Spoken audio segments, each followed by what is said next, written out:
যেনতেন নির্বাচন চায় না জামায়াত। একই সঙ্গে নেতাকর্মীদের প্রস্তুত থাকার আহ্বান জানিয়েছেন জামায়াতের ইসলামের আমির ডাক্তার শফিকুর রহমান।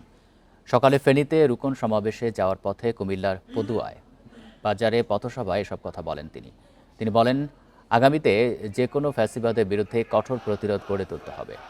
শহীদদের রক্তের সঙ্গে কাউকে বেইমানি করতে দেওয়া হবে না। ইদানিং কিছু রাজনৈতিক দল দখল লুটপাট শুরু করেছে বলেও মন্তব্য করেন তিনি। এছাড়াও পথসভায় স্থানীয় নেতাকর্মীদের সঙ্গে মত বিনিময় করেন জামায়াতের আমির ডাক্তার শফিকুর রহমান।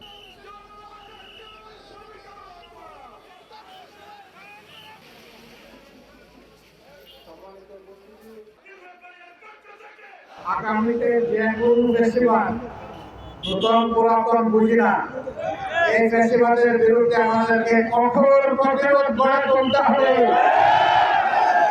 এই প্রতিরোধের জন্য দেশবাসীকে প্রস্তুত থাকতে হবে ইনশাআল্লাহ। কাজে আগামী নির্বাচন সুষ্ঠু আর পর সেটা নির্ভর করবে। আমরা যেন তেন কোনো নির্বাচন চাই না।